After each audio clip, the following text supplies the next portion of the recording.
नमस्कार दोस्तों, स्वागत है आप सभी का हमारे इस YouTube channel the bureaucrats club में। आज हम बिहार के इकोनॉमिक सर्वे कवर करने जा रहे हैं। इसके अगले लेक्चर में हम बिहार का budget plus economic survey of India and union budget ये सब कवर करेंगे, क्योंकि ये सब बेहद ही महत्वपूर्ण टॉपिक है और 4 से 5 क्वेश्चन लगभग हर एक साल पूछे जाते हैं स्कीम के माध्यम से, या फिर फिस्कल डेफिसिट, या फिर बजट के और भी कुछ इंपॉर्टेंट फैक्ट, उन सबसे क्वेश्चन पूछा जाता है।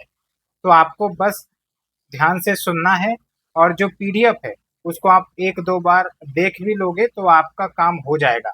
और अगर आप इस चीज को कर लेते हो तो इससे बियॉन्ड आपको जाने की जरूरत नहीं है और भी किसी प्रकार की बुक पढ़ने की जरूरत नहीं है। This will be enough for you for the BPSC examination, क्योंकि जो भी इंपॉर्टेंट डाटा है, फीचर्स हैं, वो सब कवर किए गए हैं। तो बिना देरी किए हुए चलिए शुरुआत करते हैं। तो सबसे पहले आपको थोड़ा क्लैरिटी होना चाहिए, बेसिक अंडरस्टैंडिंग होनी चाहिए बजट और इकोनॉमिक सर्वे के बारे में। तो जब हम बजट की बात करते हैं तो आपको ध्यान रखना है कि बजट जो है वो आपका करंट ईयर का होता है। यानी कि अगर हम बजट 2024-25 लिख रहे हैं तो इसका मतलब 2024-25 के लिए ये बजट है। और बजट का मतलब क्या होता है कि भाई गवर्नमेंट को कहाँ से पैसे आएंगे और गवर्नमेंट कहाँ कहाँ खर्च करेगी करेगी इस पार्टिकुलर ईयर में, उसको हम बजट कहते हैं। ठीक है। जबकि अगर हम बात करें इकोनॉमिक सर्वे की तो हमेशा वो एक साल पहले का आता है। तो आप देखोगे जैसे 22 जुलाई को हमारे फाइनेंस मिनिस्टर ने जो बजट पेश किया उसके एक दिन पहले उन्होंने इकोनॉमिक सर्वे पेश किया।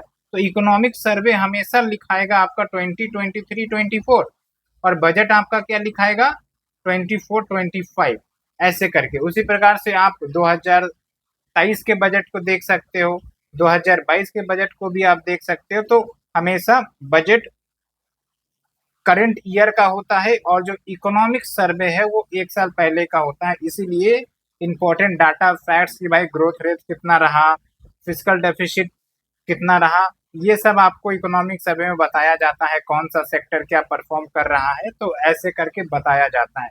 तो ये क्लैरिटी होनी जरूरी है, अदरवाइज बहुत सारे एस्पिरेंट्स को यही डाउट रहती है। तो उम्मीद करते हैं बजट और इकोनॉमिक सर्वे के बीच जो डिफरेंस है वो याद हो गया होगा, समझ में आ गया होगा। अब एक होता है फाइनेंशियल ईयर का कंसेप्ट, ये भी आप पढ़ लें, समझ लें, अदरवाइज यहाँ पर भी कंफ्यूजन रहती है। तो जब हम फाइनेंशियल ईयर 2024 लिखेंगे तो इसका मतलब ये हुआ, तो इसका मतलब है कि ये जो आपका 1 अप्रैल 2023 से ये फाइनेंशियल ईयर शुरू होंगे और 31 मार्च 2024 को ये खत्म होगा। उसी प्रकार से अगर फाइनेंशियल ईयर 2025 लिखा है तो आप समझ लीजिए कि 1 अप्रैल 2024 से ये फाइनेंशियल ईयर शुरू होगा और आपका 31 मार्च 2025 तक ये वैलिड रहेगा। तो अब आपको फाइनेंशियल ईयर में कंफ्यूजन नहीं होनी चाहिए, क्योंकि ये सब जो बेसिक बेसिक चीज है ना, इसमें अगर कंफ्यूजन हुआ तो बहुत सारे डाउट्स निकल आते हैं। तो hope you understood all these concept. चलिए अब हम बिहार के इकोनॉमिक सर्वे पर ध्यान देते हैं। तो जैसा मैंने आपको बताया कि अभी जो बजट बिहार का पेश हुआ होगा वो 2024-25 के लिए पेश हुआ होगा, यानी कि 1 अप्रैल 2024 से लेकर 31 मार्च 2025 तक के लिए। लेकिन जब हम इकोनॉमिक सर्वे की बात करते हैं तो एक साल पहले का होता है। तो इसलिए आपका 2023 से लेकर 2024 का, क्योंकि ये इकोनॉमिक सर्वे आपका पास्ट के डाटा को दिखाता है, एक साल पहले के डाटा को दिखाता है। क्योंकि जो भी ट्रांजेक्शन हो रहे होंगे आपका, वो कहीं ना कहीं एक साल पहले का ही होगा, क्योंकि करंट ईयर में तो पता ही नहीं चल पाएगा ना, ट्रैक नहीं कर पाएंगे। इसलिए एक साल पहले का जो सर्वे होता है वो आपका प्रॉपर इकोनॉमिक एनालिसिस में मदद करता है इकोनॉमिस्ट को। ठीक है। तो यहाँ पर आपने ये चीज समझा। अब थोड़ा सा कॉन्स्टिट्यूशनल लेवल पर हम बात करते हैं। तो ध्यान रखना है आपको, जब हम इकोनॉमिक सर्वे की बात करें तो संविधान में कहीं पर भी इकोनॉमिक सर्वे को पेश करने का, प्रेजेंट करने का मेंशन नहीं किया गया है। और अगर हम बात करें बजट की, तो बजट की भी बात हमारे संविधान में कहीं पर नहीं की गई है। बजट के जगह पर एनुअल फाइनेंशियल स्टेटमेंट का नाम दिया गया है। ये अच्छे से आपको याद रखना है, एनुअल फाइनेंशियल स्टेटमेंट। तो एनुअल फाइनेंशियल स्टेटमेंट आर्टिकल 112 जो है हमारा कॉन्स्टिट्यूशन का, वो बोलता है कि हर साल गवर्नमेंट को एनुअल फाइनेंशियल स्टेटमेंट पब्लिश करने पड़ेंगे, प्रेजेंट करने पड़ेंगे पार्लियामेंट में, जिसको हम इनडायरेक्टली बजट का नाम दे देते हैं। तो यहाँ पर भी आपको ये चीज पता होनी चाहिए, ठीक है। तो एक तो चीज हो गई कि संविधान में कोई कंपल्सन नहीं है इकोनॉमिक सर्वे प्रेजेंट करने का। फाइनेंशियल ईयर का कंसेप्ट क्लियर हो गया आपका। अब चलते हैं जो इंपॉर्टेंट पॉइंट्स इकोनॉमिक सर्वे में बात किए गए हैं उस पर। सबसे पहले है आपका जीएसडीपी। जीएसडीपी मतलब ग्रॉस स्टेट डोमेस्टिक प्रोडक्ट, यानी कि पार्टिकुलर ईयर में जो आपका प्रोडक्शन हो रहा है, चाहे वो प्राइमरी सेक्टर, सेकेंडरी सेक्टर या फिर टर्सरी सेक्टर की बात कर ले, इन एक particular year in the domestic territory, उसको हम जीएसडीपी कहेंगे, ठीक है। तो जब हम बात करते हैं नॉमिनल जीएसडीपी की बिहार की, तो ये है आपका 7.5 लाख करोड़, याद रखना है। और अगर हम बात करें real GSDP at constant price, तो ये है आपका 4.4 लाख करोड़। अब आपको एक डाउट आएगा कि रियल और नॉमिनल में क्या होता है। तो जब नॉमिनल जीएसडीपी निकालते हैं तो करंट प्राइस पर, ये इन्फ्लेशन एडजस्टेड नहीं होता है। जब हम रियल जीएसडीपी निकालते हैं तो जो हम प्राइस लेते हैं ना प्रोडक्ट्स का, वो हम एक बेस ईयर पर लेते हैं, कांस्टेंट बेस ईयर पर लेते हैं। तो आपको ये ध्यान रखना है। इसलिए आप जनरली देखेंगे कि नॉमिनल जीएसडीपी वो ज्यादा होता है as compare to real GSDP. एक चीज का आपका क्लियर हो गया। अब चलते हैं पर कैपिटा इनकम। तो आप हमें कमेंट सेक्शन में जरूर बताइए कि पर कैपिटा इनकम हम कहते किसको है। और ये जो पर कैपिटा इनकम है बिहार का नॉमिनल बेस ईयर पर हम देखें, नॉमिनल प्राइस पर देखें, तो लगभग आपका 59,637 रुपीज है प्रति व्यक्ति आय, जिसको हम कहते हैं। और अगर हम रियल प्राइस पर देखें तो ये है आपका 35,119 रुपया, यानी कि 35,119 रुपीज। अब यहाँ पर एक क्वेश्चन ये पूछ लिया जाता है कि हाईएस्ट पर कैपिटा इनकम कितना है, तो क्रोनोलॉजी में अरेंज करने के लिए पूछा जा सकता है। तो सबसे ज्यादा है पटना का, जो कि होता भी है क्योंकि काफी ज्यादा इकोनॉमिक एक्टिविटी वहां पर हमें देखने को मिलती है। उसके बाद नंबर आता है बेगूसराय का, देन मुंगेर का। आप दो भी याद रखेंगे तब भी चलेगा। और पटना का कितना है पर कैपिटा इनकम, ये जरूर याद रखना है, 1,14,511 रुपये। और सबसे कम पर कैपिटा इनकम किस डिस्ट्रिक्ट का है, तो शिवहर का है।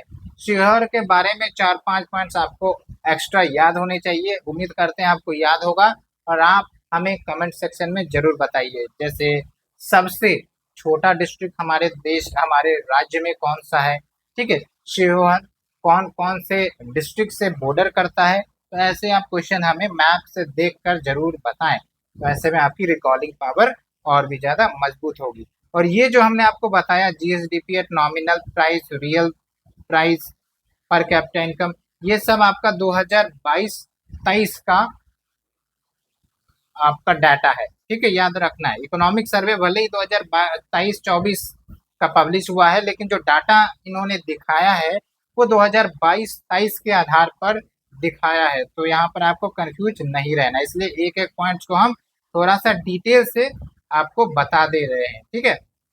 तो ये चीज आपका क्लियर हो गया होगा। अब चलिए हम चलते हैं कुछ अनदर पॉइंट पर। कभी कभी बीपीएससी सेक्टर वाइज शेयर पूछ लिया जाता है कि भाई कौन कौन सा सेक्टर कितना कंट्रीब्यूट कर रहा है हमारे जीएसडीपी में। और सेक्टर का मतलब क्या हुआ, सेक्टर्स ऑफ इकोनॉमी। जैसे प्राइमरी सेक्टर जिसमें एग्रीकल्चर आ जाता है, ठीक है, और आपका माइनिंग आ जाता है। दूसरा है आपका सेकेंडरी सेक्टर जिसमें मैन्युफैक्चरिंग, इंडस्ट्री, ये सब आ जाते हैं। तीसरा है आपका सर्विसेज, जिसमें आपका डिजिटल सर्विसेज हो गया या फिर आपका टूरिज्म हो गया, ये सब आपके सर्विसेज के अंतर्गत आते हैं। तो मैंने कुछ एग्जांपल्स दे दिए, आपको ध्यान रखना है। कुछ एग्जांपल्स आपको भी याद रखना है कि कौन कौन से प्राइमरी में आते हैं, सेकेंडरी में आते हैं, सर्विसेज में आते हैं। ये आपके स्टैटिक क्वेश्चन का पार्ट हो सकता है। तो एक तो हम देखेंगे सेक्टर वाइज शेयर। 2021-22 का भी देखेंगे और 2022-23 का भी देखेंगे। तो यहाँ पर आप देखिए, जब हम बात करते हैं प्राइमरी सेक्टर का कितना कंट्रीब्यूशन है हमारे बिहार के जीएसडीपी में, तो 20.7% का कंट्रीब्यूशन है। लेकिन यहाँ पर आप देखिए कि भले ही 20.7% कंट्रीब्यूशन जीएसडीपी में एग्रीकल्चर प्राइमरी सेक्टर से आ रहा है, लेकिन जो वर्कर्स इंगेज है सबसे ज्यादा प्राइमरी सेक्टर में ही है, जो कि है आपका 47.8%। ये डाटा याद रखना है। उसी प्रकार से सेकेंडरी या फिर मैन्युफैक्चरिंग या फिर इंडस्ट्रियल सेक्टर की बात करें तो ये आपका जो शेयर है वो भी 20.7% ही है, लेकिन इसमें जो वर्कर्स इंप्लॉयड है आप देखिए कम है, 25.9%। तो एग्रीकल्चर या फिर प्राइमरी सेक्टर में वर्कर का प्रेशर ज्यादा है, और सेकेंडरी सेक्टर में आप देखिए भले ही शेयर कम है लेकिन वर्कर्स की परसेंटेज भी यहाँ पर कम है। और अगर हम बात करें सर्विसेज का, तो आप सर्विसेज में देखिए बिहार के जीएसडीपी में लगभग 60% कंट्रीब्यूट कर रहा है, और अगर हम बात करें वर्कर्स के परसेंटेज की तो 26.3% है। तो ये डाटा आपको याद रखना है, यहाँ पर आपका ग्राफ में भी दिया गया है। तो प्राइमरी सेकेंडरी दोनों में आपका सेम शेयर है 20.7%, और टर्सरी यानी कि सर्विसेज 60%, और वर्कर का जो रेशियो है, वर्कर का जो परसेंटेज है ईच सेक्टर में, मैंने आपको ये भी बता दिया। अब ये बात तो हो गई। अब 2022-23 की बात कर लेते हैं, उसके बाद हम इन्फ्लेशन पर आएंगे। तो देखिए आप, जब हम 2022-23 की बात करें तो जो प्राइमरी सेक्टर है उसमें जो शेयर है, जो अभी हमने बात किया 19.97% है, अप्रोक्स 20% ही है। सेकेंडरी में भी आपका 20% के आसपास है, यानी कि एग्जैक्ट बोले तो 20.04%, और टर्शरी में भी आप देख लीजिए 59.98%। अब आपको डाउट होगा कि सर कौन सा याद रखे, तो आप मोस्टली 2022-23 का याद रखिए, लेकिन आपको 2021-22 का भी याद रखना है। कम से कम अप्रोक्स वैल्यू आपको याद होनी चाहिए कि हाँ 20% के आसपास था और वो 60% के आसपास था। और यहाँ पर भी देखिए आपको सिमिलर है, क्योंकि जो इकोनॉमिक सर्वे में है इन सब की भी चर्चा की गई है, इसीलिए क्या पता 2021-22 का पूछ ले, लेकिन चांसेस ज्यादा है कि 2022-23 का ही पूछेगा।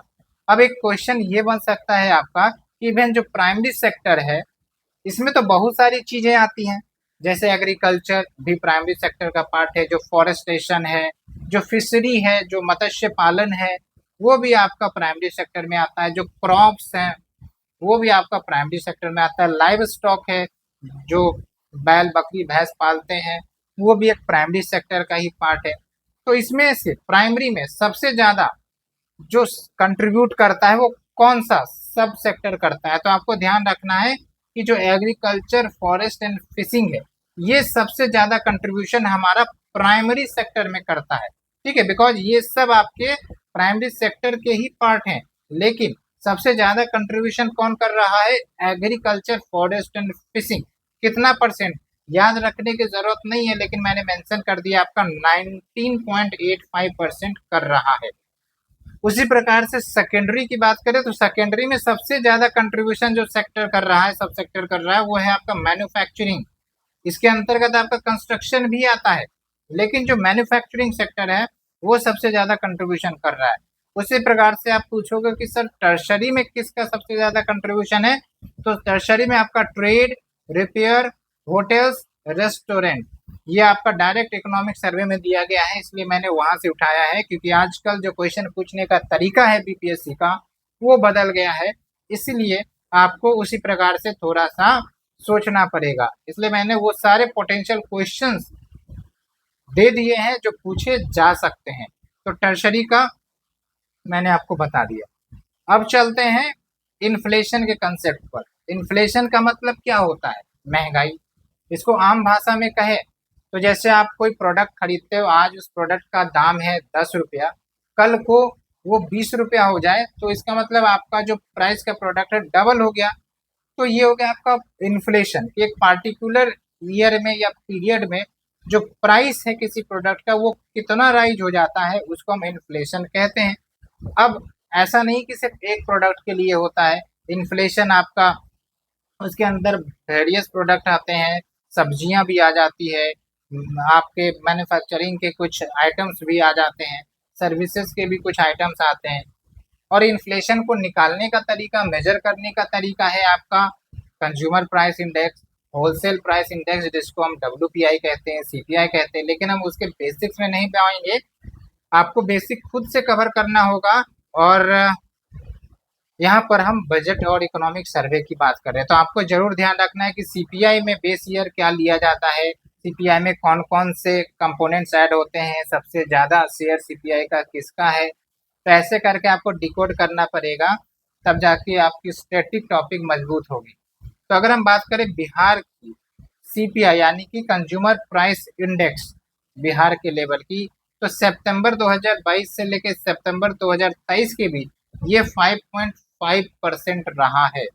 ठीक है, लेकिन जो 22 जुलाई को या फिर 21 जुलाई को इकोनॉमिक सर्वे पब्लिश हुई थी, उसमें जो बिहार के इन्फ्लेशन की बात की गई, तो उसमें मैंने भी देखा, तो उसमें जो है आपका 5.8% बताया गया है। तो अगर आपका एज पर इकोनॉमिक सर्वे 2023-24 की बात की जाए यूनियन गवर्नमेंट की, तो उसमें बिहार का जो सीपीआई है, कंज्यूमर प्राइस इंडेक्स है या इन्फ्लेशन है, 5.8% बताया गया है। और अगर बिहार के इकोनॉमिक सर्वे की बात करें तो उसमें 5.5% है। तो आपको दोनों याद रखना है। अगर यूनियन का पूछा जाएगा तो आपको इसमें ये याद रखना है, अगर बिहार इकोनॉमिक सर्वे का तो 5.5% याद रखना है।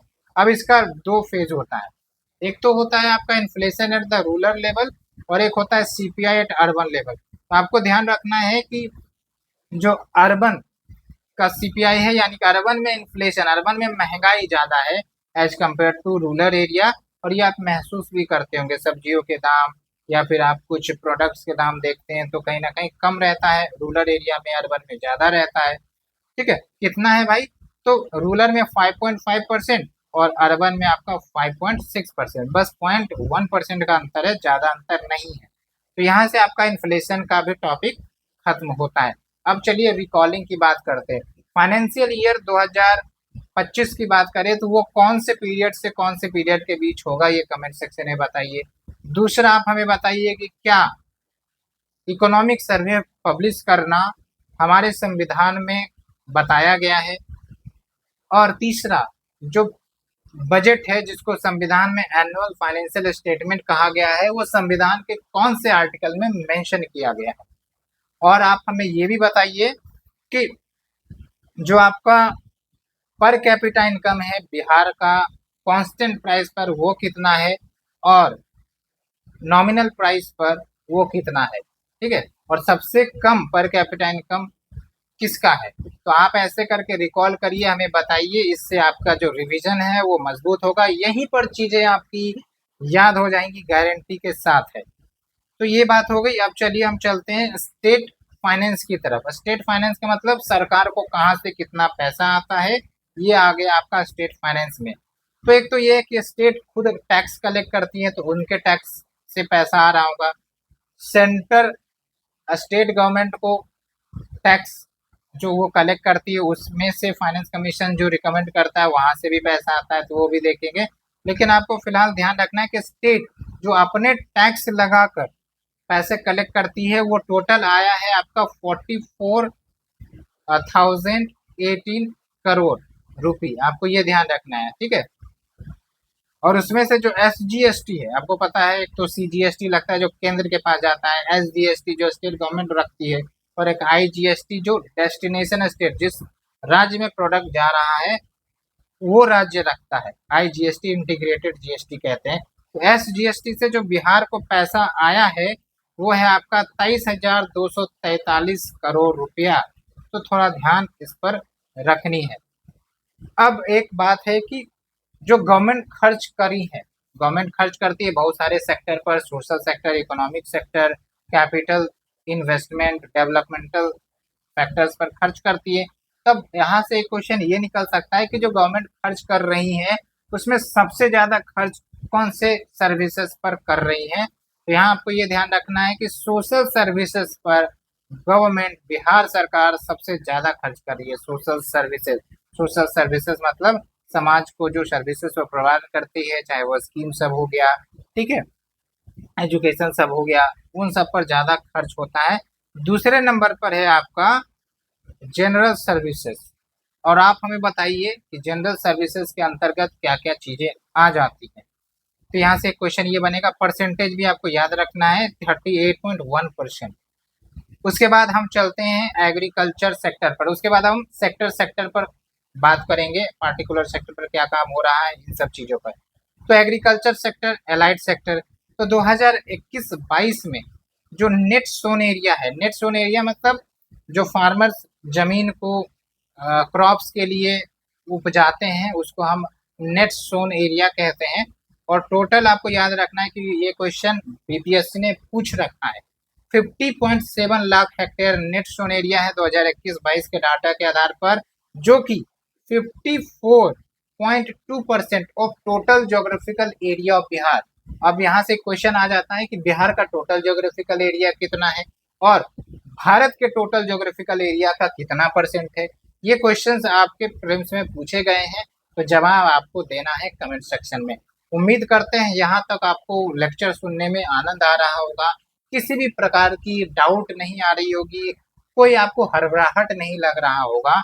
बस आप ऐसे ही हमारे साथ बने रहें और हमारे चैनल को लाइक शेयर सब्सक्राइब करना ना भूलें। हम आने वाले समय में जो भी हमसे हो सकता है, बिहार स्पेशल का वीडियो हो या फिर आपका एमसीक्यू सीरीज हो, करंट अफेयर्स की सीरीज हो, वो सब हम लाने वाले हैं। और जो हम आपको मटेरियल्स देंगे उस पर आप आराम से ट्रस्ट करके रिवाइज करिए और एग्जाम में दीजिए, आपका कट ऑफ निकलेगा। ठीक है, अब कुछ इंपॉर्टेंट डाटा की बात कर लेते हैं। जो टोटल फूड ग्रेन प्रोडक्शन हुआ है बिहार में 2022-23 की बात करें तो लगभग आपका 19,000 19.736 थाउजेंड टन हुआ है। ठीक है, ये ध्यान देना है आपको। तो ये आपका है 19,736,000 टन, ये आपको ध्यान रखना है क्योंकि ऐसे क्वेश्चन पूछे गए 19,736,000 टन।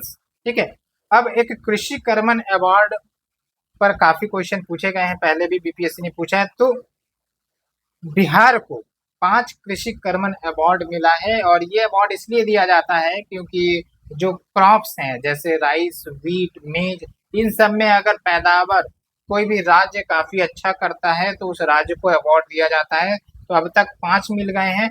अब आपको बताना है कि देता कौन है, ये आपको कमेंट सेक्शन में जरूर बताना है। तो ऐसे में क्वेश्चन इसलिए पूछ रहा हूँ कि आपका माइंड अलर्ट होना चाहिए, एक्टिव होना चाहिए कि आप सुन रहे हैं तो पैसिव लिसनिंग नहीं, एक्टिव लिसनिंग। उसके बाद आप एक्टिव रिस्पॉन्स भी दीजिए, कमेंट सेक्शन में जवाब दीजिए, एक्टिवेट रहिए। उसके बाद आप सुनने के बाद कभी भी इसको भूल नहीं सकते, ये तो मैं आपको गारंटी दे रहा हूँ। ठीक है, अब बात करते हैं शुगर केन प्रोडक्शन की। तो शुगर केन प्रोडक्शन जो हुआ है 2022-23 में 214.76 लाख टन, तो ये आपको ध्यान रखना है। ठीक है, और अगर हम शुगर प्रोडक्शन की बात करें यानी कि जो शुगर चीनी की जिसकी हम बात करें, शुगर केन मतलब गन्ना हो गया और शुगर मतलब चीनी, जो शुगर मिल से प्रोड्यूस होते हैं, तो 62.74 लाख क्विंटल ये आपका चीनी प्रोड्यूस हुआ है, जो पिछले साल के मुकाबले 37.6% हाइयर रहा है, ज्यादा रहा है। ठीक है, उसी प्रकार से फिश प्रोडक्शन की बात करें तो 8.46 लाख टन आपका फिश प्रोडक्शन हुआ है। और फिशेस को, फिशरी सेक्टर को बढ़ावा देने के लिए वी हैव ए प्रोग्राम जलाशय मत्स्य की विकास योजना, इसके माध्यम से जो फिशरी सेक्टर है उसको प्रमोट किया जाएगा और जो आपके हैचरीज हैं उन सबको बढ़ाया जाएगा ताकि फिशेस प्रोडक्शन काफ़ी ज़्यादा हो। क्योंकि आपको ही पता है कि काफ़ी ज़्यादा पॉन्ड्स, लेक्स बिहार में है, तो वहाँ पर प्रमोट किया जा सकता है। इसका demand with in India and outside India काफ़ी ज़्यादा है। तो ऐसे में बिहार की जो इकोनॉमी है वो तो बढ़ेगी ही, बिहार के लाइवलीहुड भी मजबूत होंगे, लोगों की इनकम मजबूत होगी। तो ये सब को ध्यान में रखकर गवर्नमेंट इस प्रकार के इनिशिएटिव लेती है। ठीक है, अब चलते हैं, बात करते हैं इरिगेशन पोटेंशियल की। तो अब एग्रीकल्चर है भाई साहब, आपको पता है कि irrigation is very very important क्योंकि आज के समय में क्लाइमेट चेंज हो रहा है, समय पर बरसात नहीं होती है और अगर वहाँ पर इरिगेशन नहीं रहेगा तो क्रॉप्स उग नहीं पाएंगे। इसीलिए इरिगेशन की सुविधा देना काफ़ी ज़्यादा है और बिहार गवर्नमेंट इस पर काफ़ी ज़्यादा फोकस कर रही है। तो अप टू मार्च 2023 टोटल जो इरिगेशन पोटेंशियल है बिहार की, मतलब पोटेंशियल कि इतना इरिगेट करने की क्षमता, जिसको हम कहते हैं 37.38 लाख हेक्टेयर। कैसे याद रखेंगे, 37 तो है, पॉइंट जोड़ कर आप 38 कर दो, तो 37.38 लाख हेक्टेयर। जो एक्चुअल जो रियल में इरिगेशन होता है जितने एरिया पर, वो है आपका 25.04 लाख हेक्टेयर। ये सब आपके बिहार गवर्नमेंट के ऑफिशियल वेबसाइट से डाटा लिया गया है, तो आपको चिंता करने की जरूरत नहीं है। और आप समझिए कि ऑर्गेनिक फार्मिंग पर आज के समय में काफी ज्यादा फोकस हो रहा है, यूनियन गवर्नमेंट भी और सेंटर आपका बिहार गवर्नमेंट भी।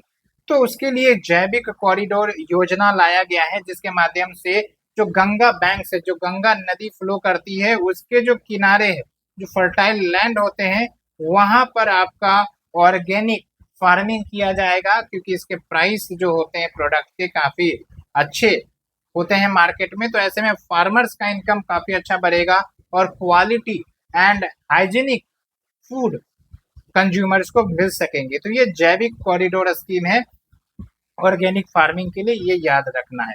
अब चलते हैं इंपॉर्टेंट फैक्ट की तरफ, जो है आपका ऑपरेशनल लैंड होल्डिंग। तो अगर हम बात करें ऑपरेशनल लैंड होल्डिंग की, तो इसका मतलब होता क्या है, लैंड होल्डिंग का मतलब क्या होता है। लैंड होल्डिंग का मतलब सिंपल सा ये हुआ कि जो यूनिट ऑफ लैंड है वो कितनी है। जैसे बिहार, मान के चलिए कि बिहार के पास इतना लैंड है। अब हम अगर लैंड होल्डिंग की बात कर दे, तो अगर हमने जो भी व्यक्ति हैं या फिर जो फैमिली है, उनके पास कोई ना कोई पार्टिकुलर लैंड तो होगा। ये हो सकता है किसी व्यक्ति जो कि सिर्फ एक अकेला ही उसके पास एक लैंड हो सकता है एक लैंड हो लेकिन उस पर 4-5 व्यक्ति हो, माता पिता भाई बहन सब। तो इसी को हम कहते हैं लैंड होल्डिंग। तो लेट से बिहार का इतना लैंड है और इतना आपका यूनिट्स में डिवाइडेड है, तो टोटल लैंड होल्डिंग कितना हो गया, 3-3 लेकिन ये मैं एग्जाम्पल बता रहा हूँ। जो total number of land holdings है बिहार में, वो है आपका 104.32 लाख। ध्यान रखना है। अब इसमें कुछ फैमिली के पास हो सकता है मार्जिनल लैंड हो, यानी कि up to 1 hectare of land. कुछ फैमिलीज के पास, हाउस होल्ड के पास हो सकता है स्मॉल लैंड हो, यानी कि अप टू कितना हो गया आपका 2 हेक्टेयर ऑफ लैंड। ठीक है, तो ऐसे करके चीजें होती है। तो यहाँ से क्वेश्चन बीपीएससी ने पूछा है, तो ये ध्यान रखना है कि 82.9% जो आपका लैंड है वो मार्जिनल फार्मर्स के पास है। मार्जिनल फार्मर्स मतलब जो 1 हेक्टेयर ऑफ लैंड ऑक्युपाई करते हैं, तो उसकी संख्या हो गई 82.9%। उसी प्रकार से 9.6% जो आपके लैंड होल्डिंग है वो स्मॉल फार्मर्स के पास है।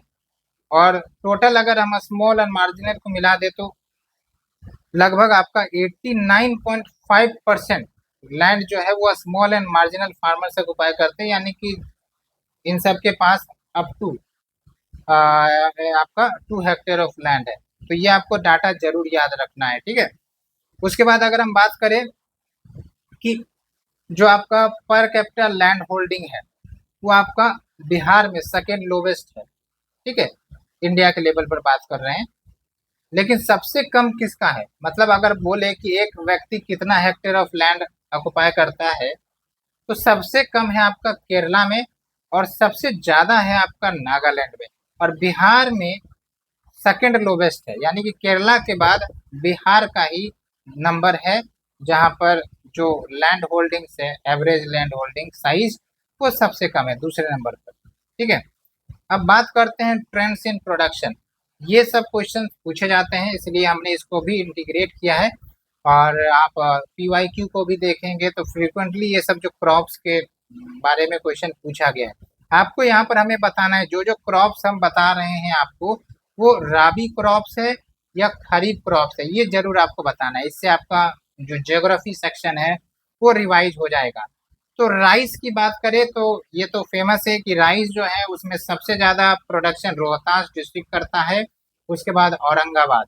प्रोडक्टिविटी के मामले में भी राइस का प्रोडक्टिविटी सबसे ज्यादा रोहतास ही है। प्रोडक्शन और प्रोडक्टिविटी में क्या अंतर है, आप हमें कमेंट सेक्शन में बताइए। उसी प्रकार से अगर हम बात करते हैं वीट की, तो वीट भी सबसे ज्यादा रोहतास में, then Kaimur, then Bhojpur. Productivity की बात करें वीट की, तो खगड़िया में सबसे ज्यादा प्रोडक्टिविटी, यानी कि पर यूनिट ऑफ लैंड में सबसे ज़्यादा प्रोडक्शन वीट का कहाँ पर होता है?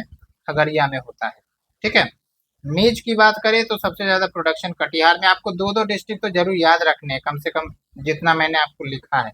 पल्सेस यानी कि जो दलहन है, सबसे ज़्यादा प्रोडक्शन पटना में, उसके बाद औरंगाबाद, उसके बाद नालंदा। इस बार नालंदा का टॉपिक बेहद ही महत्वपूर्ण होने वाला है, G20 के कारण भी, और अभी जो प्राइम मिनिस्टर ने नालंदा के लिए इनिशिएटिव लॉन्च किया है उसके लिए भी, और जो यूनियन बजट है उसमें भी नालंदा को टूरिस्ट डेस्टिनेशन के रूप में रिवाइव किया जाएगा, उसके लिए भी चर्चा में है। तो आपको नालंदा पर फोकस करना है, हो सकता है एक दो क्वेश्चन आ ही जाए। शुगर केन प्रोडक्शन के मामले में वेस्ट चंपारण सबसे ज्यादा है, और जो टोटल शुगर केन प्रोडक्शन होता है 65% तो आपका वेस्ट चंपारण में ही होता है। अब आपको यहाँ पर ये बताना है कि वेस्ट चंपारण कौन कौन से स्टेट से बॉर्डर करती है। ठीक है। अब चलते हैं हॉर्टिकल्चर में। बस इसको एक लाइन में याद रखना है कि बनाना सबसे ज्यादा प्रोडक्शन मधुबनी में, लीची मुजफ्फरपुर में, उसके बाद ईस्ट चंपारण में, मैंगो दरभंगा में, ओनियन नालंदा में। इतना आपको ध्यान रखना है। उसके बाद अगर हम बात करें एनिमल हस्बेंड्री की, तो मिल्क सबसे ज्यादा समस्तीपुर में प्रोड्यूस होता है, फिश मधुबनी में। मखाना सबसे ज्यादा कहाँ पर प्रोड्यूस होता है, ये आप हमें बताइए। और सबसे ज्यादा यूरिया जो कंज्यूम होती है वो कौन से डिस्ट्रिक्ट में? ईस्ट चंपारण में। और ईस्ट चंपारण आपको भी पता है वेस्ट चंपारण का पड़ोसी ही है। और रिवाइज करें तो आप हमें बताइए कि शुगर केन प्रोडक्शन सबसे ज्यादा कहाँ पर होता है, पल्सेस का प्रोडक्शन सबसे ज्यादा कौन से डिस्ट्रिक्ट में होता है, उसके बाद व्हीट का प्रोडक्टिविटी सबसे ज्यादा कौन से डिस्ट्रिक्ट में है, राइस का प्रोडक्शन सबसे ज्यादा कहाँ होता है। तो आप हमें रिकॉल करके बताते चलें, इससे ये सुनिश्चित होगा कि आप जो भी पढ़ रहे हैं, सुन रहे हैं, वो चीजें आपको याद हो जाएगी। वीडियो पसंद आ रहा है, लाइक शेयर सब्सक्राइब करना बिल्कुल ना भूलें मित्रों। आने वाले समय में हम इकोनॉमिक जो सर्वे है, बजट है यूनियन गवर्नमेंट का, उसको इसी डिटेल के साथ डिस्कस करने वाले हैं। उसके बाद देखिए इंडस्ट्री की बात करें तो आपको भी पता है बिहार जो है बाहरी राज्यों से या फिर विदेशों से भी इन्वेस्टमेंट को प्रमोट करने का प्रयास कर रहा है, क्योंकि बिहार में इंडस्ट्रीज की बहुत कमी है। तो इसलिए इंडस्ट्रीज को बढ़ावा देने के लिए जो भी इन्वेस्टमेंट आए हैं बाहर से, सबसे ज्यादा कौन से सेक्टर ऑफ इंडस्ट्री में आया है? Food processing industry. Food processing क्या करता है? आपके एग्रीकल्चर रॉ मटेरियल को वो प्रोसेस करके आपका सेकेंडरी प्रोडक्ट बनाता है, जैसे bread. Bread is an example of food processing industry, क्योंकि उसने आटा को लिया और उससे ब्रेड बना दिया। टमाटो सॉस, टमाटर को लिया जो कि एग्रीकल्चर प्रोडक्ट है, उसको सॉस में तब्दील कर दिया। क्या है आपका ये? Food processing industry. ध्यान रखना है। उसके बाद बिहार सरकार ने आईटी पॉलिसी 2024 लॉन्च की थी, जिसके माध्यम से जो इंफॉर्मेशन टेक्नोलॉजी को बढ़ावा दिया जा रहा है, इस पर इन्वेस्टमेंट को बढ़ाया जाएगा, इस पर बात चली है। न्यू टूरिज्म पॉलिसी, बिहार सरकार टूरिज्म पर काफी अच्छे से फोकस कर रही है, और इसके लिए पॉलिसी भी लाई है। राजगीर, नालंदा हो, दरभंगा हो, ये सब टूरिस्ट डेस्टिनेशन के रूप में, टूरिस्ट क्लस्टर के रूप में डेवलप किया जा रहा है, जो कि एक काबिल तारीफ बात है। इससे टूरिस्ट आएंगे, बिहार के टूरिस्ट देश विदेश से भी लोग आते हैं, गया की भी बात कर सकते हैं आप। तो इससे टूरिज्म बढ़ेगा, पैसा बढ़ेगा, आमदनी बढ़ेगी लोगों की, और बिहार की जीडीपी बढ़ेगी, और पर कैपिटा इनकम भी बढ़ेगा। और एक डाटा के अनुसार 2022 में लगभग आपका 254.17 लाख टूरिस्ट बिहार में विजिट करते हैं।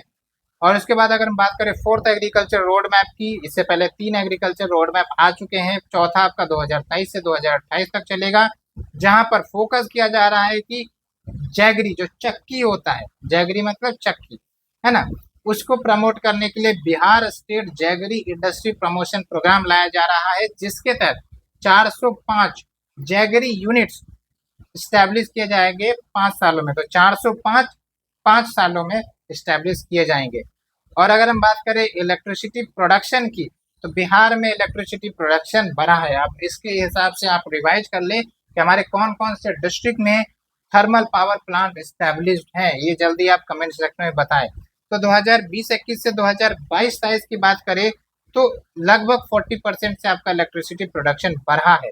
कोऑपरेटिव सोसाइटी जो बिहार में काफ़ी ज़्यादा फेमस है, ठीक है, सुधा भी एक कोऑपरेटिव सोसाइटी के रूप में ही काम करती है। उसी प्रकार से जो सेल्फ हेल्प ग्रुप है, वो सब भी आपका क्या है, कोऑपरेटिव के ही अंतर्गत आते हैं। तो टोटल कोऑपरेटिव सोसाइटी जो बिहार में देखने को मिले हैं वो है आपका 28,108। और कुछ एग्जाम्पल्स आपको याद रखने की कहाँ पर है ये cooperative. Rajendra Prasad milk union जो कि बरौनी में है, कोसी डेयरी प्रोजेक्ट पूर्णिया में है, और कोसी मिल्क यूनियन जो कि आपका सुपौल में है। तो आपको ध्यान रखना है। इसी प्रकार से सुजनी एम्ब्रॉयडरी की बात करें जिस पर बीपीएससी ने 69th में क्वेश्चन भी पूछा है, तो ये जो सुजनी है ये आपका एक एम्ब्रॉयडरी है, यानी कि कपड़े से रिलेटेड है, और इसको जीआई टैग मिला था इसलिए खबर में रहा। और मुजफ्फरपुर एंड वैशाली इसका सेंटर है। सिल्क के लिए तो जानते ही हैं आप, भागलपुर एक इम्पोर्टेंट सेंटर है। और सबसे ज्यादा जो सिल्क प्रोडक्शन होता है कौन सा टाइप का होता है, तसर। तसर है, इरी है, मुगा है, ये सब टाइप ऑफ सिल्क है, लेकिन तसर सबसे ज्यादा प्रोडक्शन बिहार में होता है। उसी प्रकार से इंडस्ट्रियल डेवलपमेंट को करने के लिए लैंड एक्विजिशन, लैंड देना, इसके लिए एक अथॉरिटी है जिसको हम कहते हैं BIADA, Bihar industrial area development authority. Industrial clusters develop करने का ये काम करते हैं, लैंड एक्विजिशन करके जो इन्वेस्टर्स उसको लैंड देने का काम करते हैं बियाडा। ठीक है, तो 9 क्लस्टर्स इस्टेब्लिश किए जाएंगे और 75 इंडस्ट्रियल एरिया ये कंप्राइज करेगा। और ये जो बियाडा है ध्यान रखना है 1974 में इसको इस्टेब्लिश किया गया था। उसके बाद बिहार में आपका स्टार्टअप्स प्रमोट हो, लोग जो है बिजनेस इस्टेब्लिश करे, थोड़ा सा जो एग्रीकल्चर से डाइवर्ट हो, गवर्नमेंट पर जो क्रेज है, गवर्नमेंट जॉब्स के लिए जो क्रेज है उस पर भी डाइवर्सिफिकेशन करने के लिए स्टार्टअप पॉलिसी लाया गया। 2016 में पहला पॉलिसी आया था, उसके बाद 2022 में दूसरा पॉलिसी लाया गया। अब थोड़ा सा ये ध्यान रखना है आपको, वो टी जो है वो बिहार के कौन से डिस्ट्रिक्ट में प्रोड्यूस होता है, किशनगंज, ठाकुरगंज। और ठाकुरगंज पर तो क्वेश्चन पूछा भी गया था, ध्यान है आपको। और अगर हाँ तो कौन सा क्वेश्चन पूछा गया था, नाम आप हमें कमेंट सेक्शन में जरूर बताएं। उसी प्रकार से अगर हम मशरूम की बात करते हैं तो ध्यान रखना है पूरे भारत में बिहार एकमात्र राज्य है जो सबसे ज्यादा मशरूम प्रोड्यूस करता है, पहले नंबर पर आता है। ठीक है, अब चलते हैं हम next topic labour employment and skill की तरफ। तो कुछ कुछ डाटा पीरियोडिक लेबर फोर्स सर्वे से पूछ लिया जाता है। तो अगर हम बिहार के लेवल पर बात करें तो as per the periodic labour force survey 2022-23 labour force participation rate जो बिहार का है वो है आपका 50.9% ऑफ द टोटल पॉपुलेशन। ध्यान रखना है, ठीक है। और आप हमें डेफिनेशन दीजिए कि लेबर फोर्स पार्टिसिपेशन रेट किसको कहते हैं, ये नाम आपको जरूर डेफिनेशन में आना चाहिए, क्वेश्चन पूछ लिया जाएगा। उसी प्रकार से आप हमें बताइए अनएम्प्लॉयमेंट रेट किसको कहते हैं। उसी प्रकार से आप हमें बताइए लेबर फोर्स किसको कहते हैं, वर्किंग पॉपुलेशन रेशियो किसे कहते हैं। चलिए हम वर्किंग पॉपुलेशन रेशियो के बारे में बता देंगे, लेकिन जो 2-3 क्वेश्चन हमने पूछा ये जिम्मेदारी मैंने आपको सौंपा है, आप थोड़ा सा ढूंढ कर जरूर आंसर दीजिए, इससे आपकी प्रिपरेशन मजबूत होगी। अगर डेफिनेशन बेस्ड क्वेश्चन पूछ लिया गया तो काफी मदद आपको मिलने वाला है। ठीक है, तो अगर हम लेबर फोर्स पार्टिसिपेशन रेट तो टोटल तो हो गया 50.9%, लेकिन रूरल में कितना है आपका labour force participation rate 51.5%, urban में कितना है 44.8%। इसका मतलब क्या हुआ कि रूरल में लोग ज्यादा पार्टिसिपेट कर रहे हैं in the labour force as compare to the urban.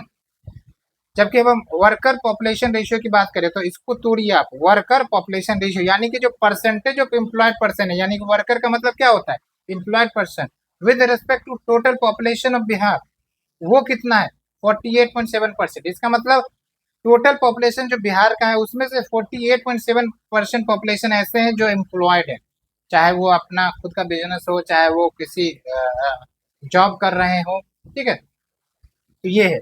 जबकि इंडिया की बात करें तो यही संख्या आपका 59.5% हो जाता है, यानी कि इन बिहार में जो आपका वर्कर पॉपुलेशन रेशियो है वो कम है एज कम्पेयर टू इंडिया। कितना कम है ये डिफरेंस आप याद रखिएगा और आप हमें कमेंट सेक्शन में जरूर बताइए। उसी प्रकार से बिहार में 151 ITI यूनिट्स हैं, और ITI का मतलब क्या हुआ, इंडस्ट्रियल ट्रेनिंग यूनिट।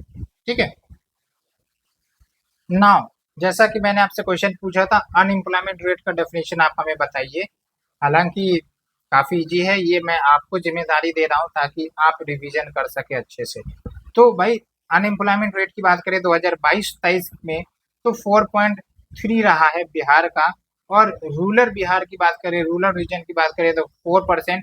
अर्बन की बात करें तो 8.2%। इसका मतलब अर्बन सिटी ऑफ बिहार में अनएम्प्लॉयमेंट रेट ज़्यादा है, अर्बन एरिया में बेरोजगारी ज़्यादा है अगर ऐसा कहें तो, as compare to rural area.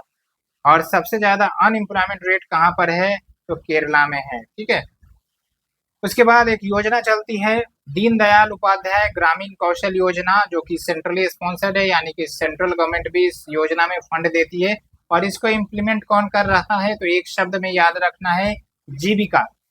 तो चलिए हम बात कर लेते हैं इंफ्रास्ट्रक्चर की। इंफ्रास्ट्रक्चर में क्या है, बिहार सरकार तो काफी ज्यादा फोकस करती है, जैसे पुल बनाना है, रोड बनाना है, आपका कोई डैम बनाना है। ठीक है, ये सब इंफ्रास्ट्रक्चर का पार्ट है। तो इंफ्रास्ट्रक्चर में भी काफी ज्यादा काम हो रहा है। तो जो कंस्ट्रक्शन सेक्टर है, जहाँ पर आपका एक प्रकार से जैसे कोई होटल बन गया या फिर आपका कोई अपार्टमेंट बन गया, ये सब कंस्ट्रक्शन सेक्टर के अंतर्गत आते हैं। ये 1.5 टाइम्स ग्रो किया है। रोड डेंसिटी या फिर व्हीकल रजिस्ट्रेशन के नंबर पर बिहार तीसरा नंबर पर है, याद रखना है, काफी इंपॉर्टेंट है। टोटल नेशनल हाईवे की बात करें, बिहार में नेशनल हाईवे NH वो है आपका 5969, यानी कि 5,969 kilometre, which is equal to 4.1% of total highway of India. ध्यान रखना है दोनों। टॉप डिस्ट्रिक्ट जहाँ पर सबसे ज्यादा नेशनल हाईवे है वो है पटना, देन मधुबनी, और लोवेस्ट जो है वो आपका सीहोर। तो मैंने आपसे 5 पॉइंट सीहोर के बारे में पूछा था, तो दूसरा पॉइंट तो यही हो गया। स्टेट हाईवे की बात करें तो as per September 2023 we have the state highway 3638 kilometre. और भारतमाला प्रोजेक्ट ये बेसिकली रोड कनेक्टिविटी को ऑल ओवर इंडिया में विस्तार करने का प्रोजेक्ट है, यूनियन गवर्नमेंट का प्रोजेक्ट है। जैसे पूरा अगर हम भारत की बात करें, ठीक है, तो ये जो भारत है हमारा देश, प्यारा देश, तो रोड कनेक्टिविटी पूरे देश भर में कनेक्ट करने का ये भारतमाला प्रोजेक्ट है। तो भारतमाला प्रोजेक्ट एक लाइन में याद रखना है, रोड कनेक्टिविटी के लिए है। उसी प्रकार से सागरमाला जो है वो बेसिकली जो पोर्ट्स है, पोर्ट्स के डेवलपमेंट के लिए आपका सागरमाला है, सी रूट्स के लिए और आपका वाटरवेज के लिए, ये सब आपका सागरमाला के अंतर्गत आता है। कुछ नेशनल हाईवे के प्रोजेक्ट जो बिहार में चल रहे हैं, ध्यान रखना है। एक है आपका आंटा सिमरिया, जो पटना से बेगूसराय को कनेक्ट करेगा। उसके बाद NH 131 जो आपका नरेनपुर जो कि कटिहार में है उसको पूर्णिया से कनेक्ट करेगा। उसी प्रकार से NH 27 which is a part of east west corridor Muzaffarpur से क्रॉस करेगा। ईस्ट वेस्ट कॉरिडोर में कौन कौन से राज्य आ जाते हैं ये आप हमें कमेंट सेक्शन में जरूर बताएं। उसके बाद है आपका NH 333B जो कि मुंगेर से क्रॉस करेगा। उसी प्रकार से NH 20 जो कि बख्तियारपुर से कनेक्ट करेगा। ये बातें हो गई। Now we are coming to the e governance. तो एक इम्पॉर्टेंट पॉइंट याद रखना है, जो भी पंचायत, जितने भी पंचायत हमारे राज्य में है, सभी पंचायत को डिजिटली कनेक्ट कर दिया गया है। और दूसरा जो इम्पोर्टेंट पॉइंट है कि हमारे राज्य में 44 साइबर पुलिस स्टेशन ओपन किए गए हैं। ठीक है, जो आपका साइबर फ्रॉड से रिलेटेड घटनाओं को हैंडल करने में सक्षम होंगे। तो क्या आपके डिस्ट्रिक्ट में ये साइबर पुलिस स्टेशन है, कमेंट सेक्शन में जरूर बताएं। Now we are coming to the next one, energy sector. तो एनर्जी सेक्टर में जो आपका बिजली सेक्टर है उसको डील करते हैं। पर कैपिटा कंजम्पशन, यानी कि प्रति व्यक्ति जो एनर्जी की खपत हो रही है, अगर हम वो बात करें तो टोटल जो है आप which is 145.5% higher than the previous last 10 year. तो ये ध्यान रखना है। अब आप हमें ये बताइए कि सबसे ज़्यादा एनर्जी कंजम्पशन कौन से डिस्ट्रिक्ट में होता है और सबसे ज़्यादा कम कौन से डिस्ट्रिक्ट में होता है। तो आपको रिकॉल करने की ज़रूरत नहीं है, सबसे ज़्यादा जो है आपका वो है पटना में, ये ध्यान रखना है। ठीक है, और सबसे कम जो हो रहा है एनर्जी कंजम्पशन के मामले में वो है आपका शेखपुरा। तो ये दो इम्पोर्टेंट पॉइंट आपको याद रखना है। ठीक है, और जो एनर्जी हमारे राज्य में प्रोड्यूस हो रही है, ध्यान रखना है हम ज़्यादा प्रोड्यूस कर पा रहे हैं as compare to our consumption. तो इसका मतलब हम एक एनर्जी सरप्लस राज्य हैं। ये बहुत ही इम्पोर्टेंट फैक्ट क्वेश्चन बन सकता है, क्योंकि आपको लगेगा बिहार में एनर्जी कंजम्पशन ज़्यादा है। नहीं, अभी क्या हुआ है कि एनर्जी कंजम्पशन भले ही बढ़ा है लेकिन एनर्जी प्रोडक्शन भी बिहार में बढ़ा है।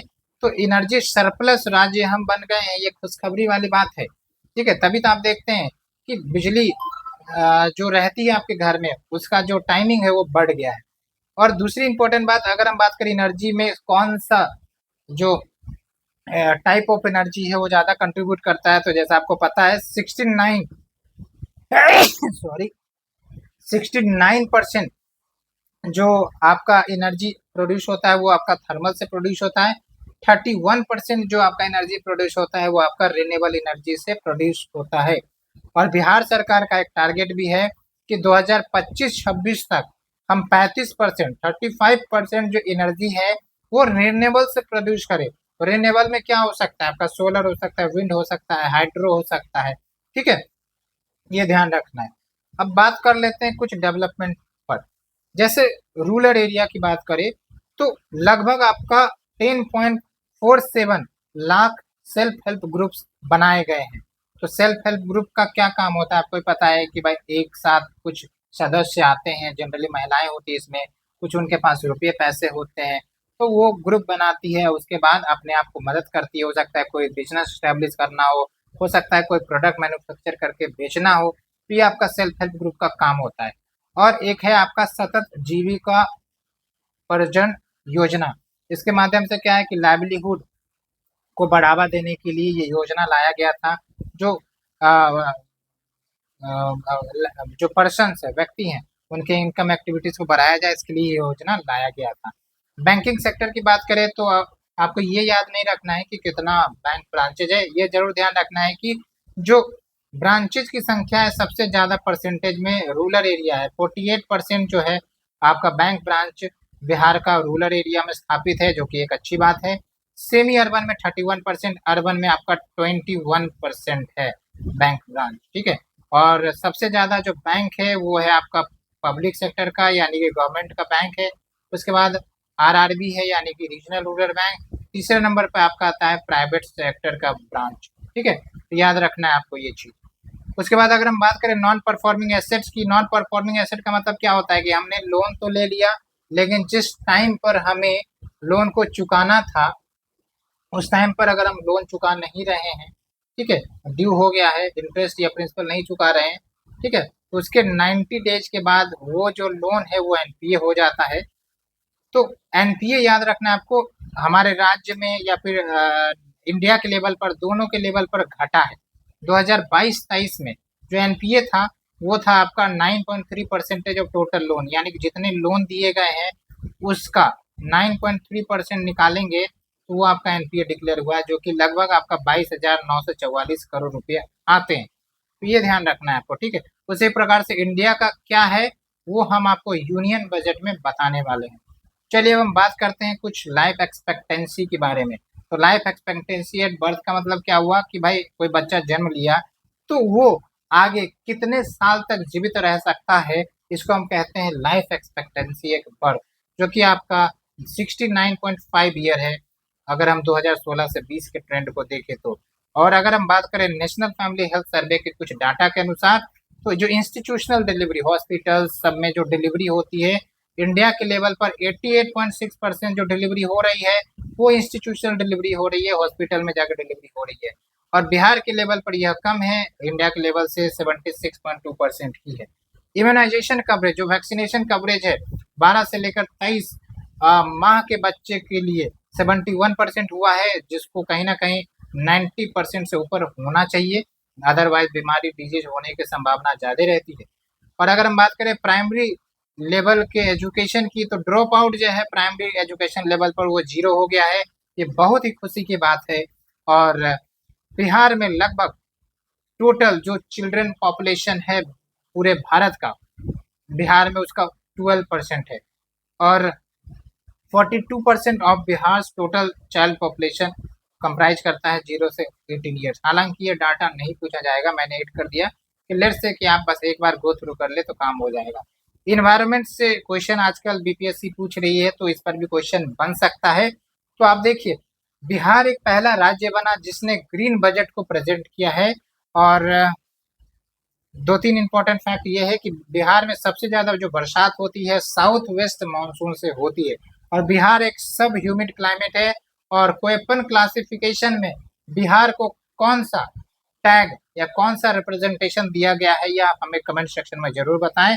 और क्लाइमेट रेजिलेंस के लिए Bihar UNEP united nation environment programme के साथ भी तालमेल बिठा रहा है। और अगर बात करें नेशनल वेटलैंड डिकेडल चेंज के एटलस के आधार पर, तो बिहार में टोटल 4526 वेटलैंड्स है और बिहार पहला राज्य बन गया है जिसने एयर क्वालिटी को ब्लॉक के लेवल पर मॉनिटर करना शुरू किया है। जनरली डिस्ट्रिक्ट लेवल पर होता है, जनरली स्टेट के लेवल पर होता है, लेकिन ब्लॉक के लेवल पर बहुत ही कम होते हैं। इसीलिए तो बिहार का ये नाम काफ़ी ज़्यादा फेमस रहा है। ब्लॉक के लेवल पर आपका एयर क्वालिटी की मॉनिटरिंग की जा रही है। तो इस प्रकार से दोस्तों, मित्रों, साथियों, आपका ये टोटल इकोनॉमिक सर्वे समाप्त होता है। लेक्चर थोड़ा लंबा हुआ, लेकिन मैं आपको भरोसा दिलाता हूँ अगर आप इतना कवर करके जाते हैं तो इससे बियॉन्ड तो आपका कुछ नहीं आएगा, क्योंकि जो भी इंपॉर्टेंट फैक्ट्स है, डाटाज है, इकोनॉमिक सर्वे से लिए जाने थे, वो मैंने लिया। कुछ एक्स्ट्रा लेना था तो कुछ एक्स्ट्रा बिहार के ऑफिशियल डॉक्यूमेंट से भी लिए हैं। तो यहाँ तक आपको समझने में कोई दिक्कत नहीं आई होगी। उम्मीद करते हैं आपको ये लेक्चर आनंदित भी लगा होगा। और अगर आपको ये चीज़ें सच में पसंद आई है तो आप हमें जरूर कमेंट सेक्शन में अपना रिस्पॉन्स दें। आपको अगला क्या कंटेंट चाहिए, क्या आपके लिए किया जाए, ये हमें कमेंट सेक्शन में जरूर बताएं। इससे आपकी तैयारी सुदृढ़ होगी, मजबूत होगी। ठीक है, तो मिलते हैं हम अगले लेक्चर जो कि बिहार के बजट से रिलेटेड होगा। उसके बाद हम यूनियन बजट पर चर्चा करेंगे। तो धन्यवाद मित्रों, धन्यवाद साथियों, आपका दिन शुभ रहे। इसी उम्मीद के साथ हम इस लेक्चर को एंड करते हैं। Thank you very much. Subscribe करना बिल्कुल ना भूलें। Thank you.